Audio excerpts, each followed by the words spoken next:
from Jianming. Okay, so let's just welcome Chen Jianming from Jianming, and his topic today is cultivating virtue through good environment. Ladies and gentlemen, I'd like to be with you because you have a positive energy. Thank you very much, Chen Jianming.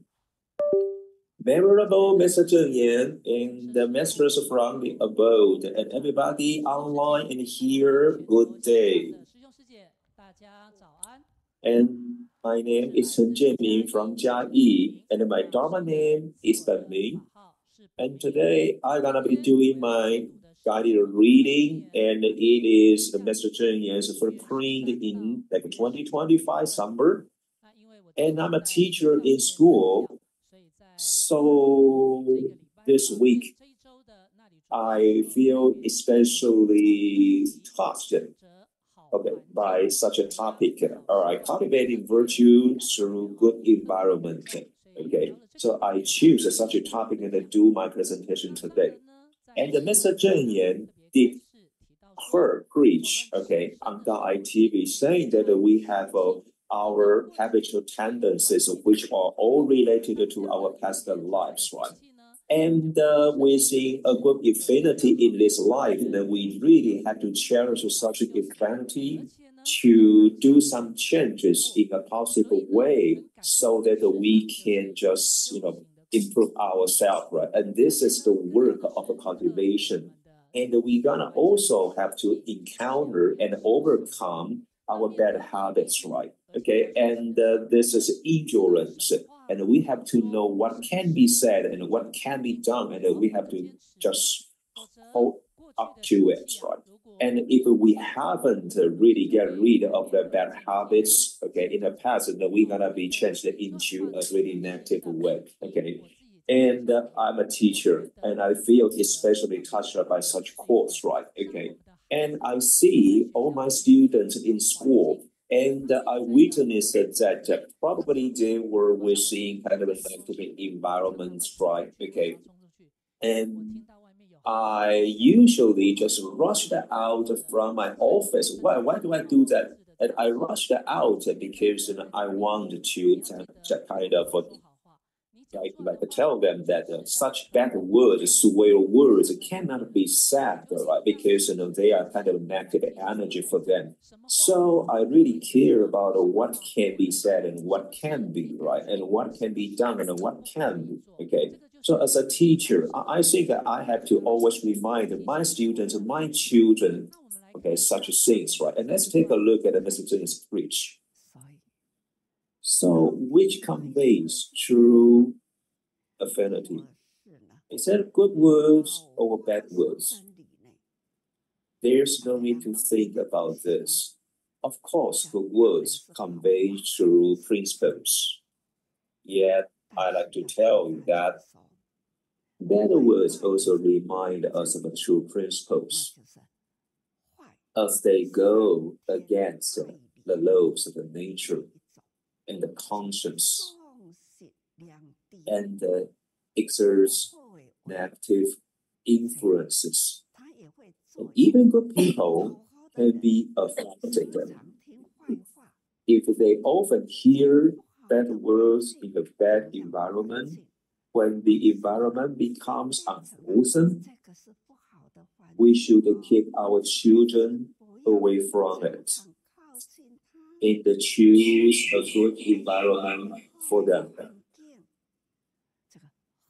For in a good environment, there are many good influences from good people and good deeds. And so, this is a so-called good environment. And according to Mr. Zheng's preach, and she emphasizes really much on good environment. As we know, we can choose our parents, but we can choose good environment, right? And we know in the Chinese culture, we have a mother of mentions, right? And why? Why did she just choose good environment? Because she wants to give her son mentions a good environment. And she knows that if we keep a good company, then everyone shall be of the number. Okay, so it really helps them grow up in a good environment. On the contrary, if they're in a bad environment, and it won't cultivate their good personality. And we have a Jin's aphorism which says that every moment in our life is always kind of a tug of war between good and evil. And who's gonna be the winner? Okay, people with good and power will win, right? Okay, so maybe the evil side will win, but this is really negative, right? So let's just take a look at the Siji, right? And we have a group of good people, so we do our best to make the good side win.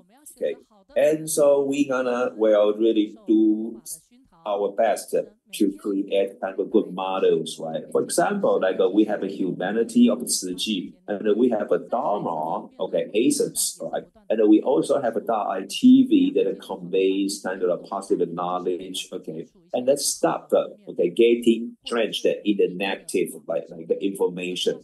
And we know that we really face kind of great challenges in school as teachers, right? Because we know that the children really drench themselves, on the 3C, like for example, their cell phones, is for example, their like internet. And they got a good chance to just get drenched in kind of something bad, something negative. So it is really challenging for we teachers, for us teachers to just change their bad habits. And this is a so-called bad habit or tendencies, right? And what can we do? And it's simple. Let's just get close to Master Zhen's Dharma, and let's just cultivate ourselves in time and change our habits also in time, right? Okay. So as long as we have a human body, this life, and let's do our best and change everything negative on us, right? We didn't know that what we had done, that creates our human body this time, but we have to always think that let's keep a good life of this life, so that we can just form like a good habits and create a kind of a wonderful next chance for our next life, right? Okay. And then let me show you the 3 ways, right, to cultivate good habits, right? Okay. And people never know that they are doing something bad, including you, including me. So let's tell our children, let our students do this, okay? And the number one, and let's just tell them, about what's bad and what's good, right? And number two, replacement. And we have to create a good chance for them to make, a good replacement for them to change, right? Okay. And this is our obligation. And we have to create a good environment as a good replacement for children, for them to change their habits, in a negative way.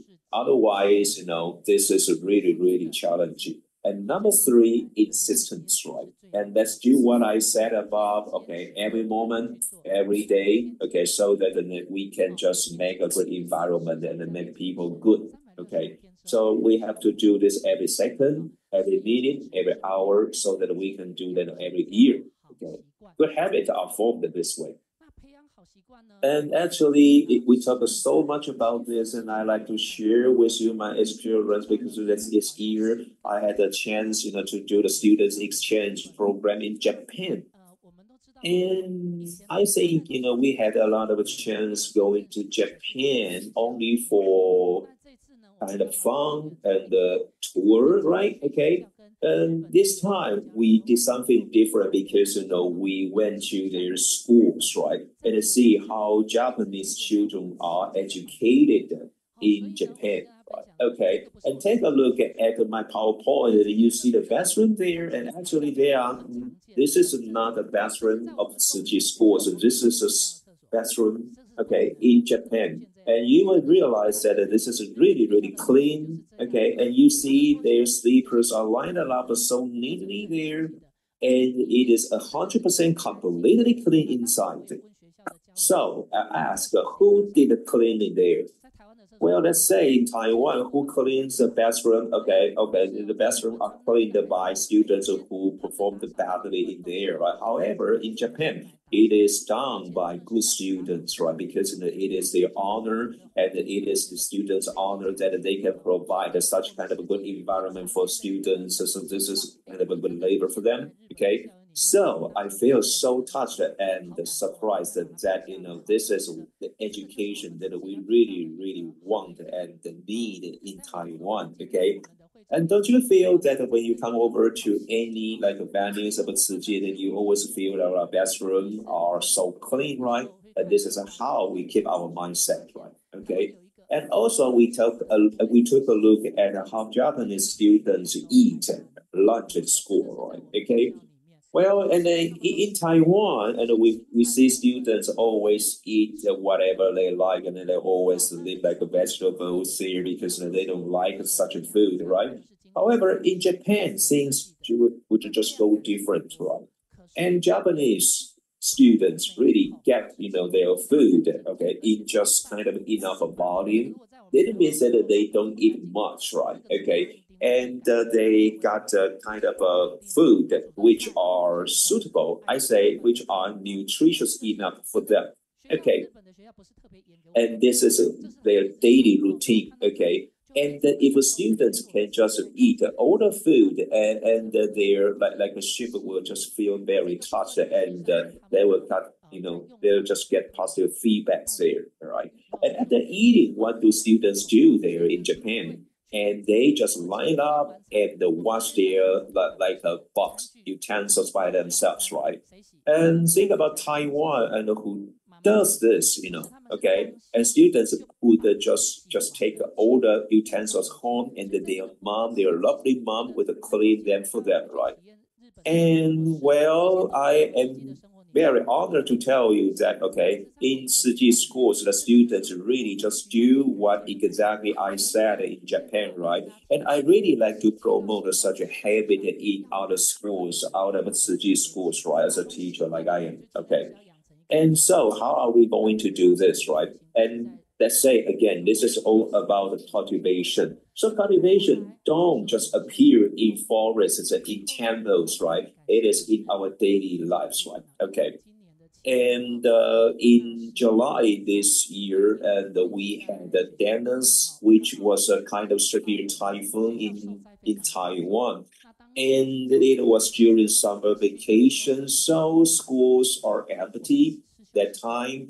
But I was also surprised one more time by all the CG volunteers coming into our schools, right, and doing the like rebuilding jobs and doing the cleaning jobs, right?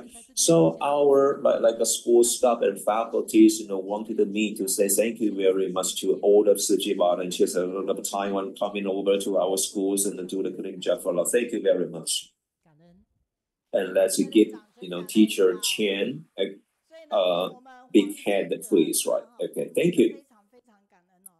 And we have Huang Jingge, and she is a volunteer in Iran. And she always, listens up to our online study group on Kaohsiung. And she always also leaves messages, right? And she says that teacher Chen is a really kind of wonderful, okay, teacher, and he is doing a wonderful presentation. And I'm sorry, I like to tell you this: he's not a teacher; he is a principal, okay. And when he was a student and he just came over to my school and he actively told me that okay, that he wanted to participate in our team doing the sign language performance, right?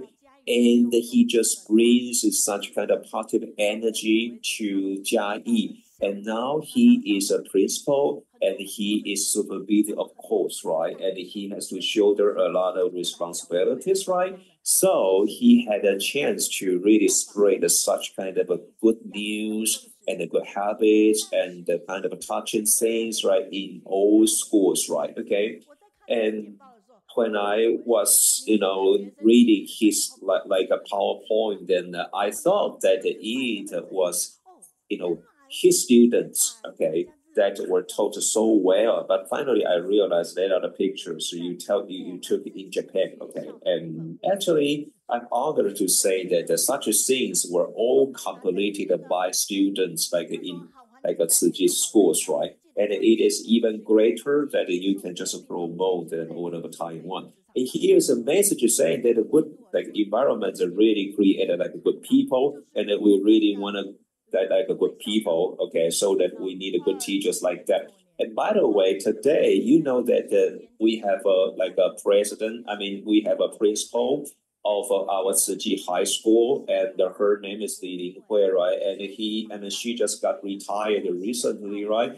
And don't you think that he will be, I mean, she will be just carefree, all over her like the rest of her life? Of course not, and she's gonna be so busy like that, right? Because she has a lot of like a Tzu like the jobs to do, right? And here are all the good cycling that okay, and we have like a with that from Hualien saying that this is a really kind of a good habit to promote, right, from Japan to Taiwan, and we also have like a good like a habit scene here, and it is really happy to see that like such a students really can promote like such a good habits in Taiwan. And here is one message from Hualien saying that teacher Chen's presentation is really kind of smooth and this is kind of gentle. And we have a Yu Mei from Malaysia saying something that also positive to us. And Yu Mei actually is our oral interpreters online, and she is doing such things, and she is doing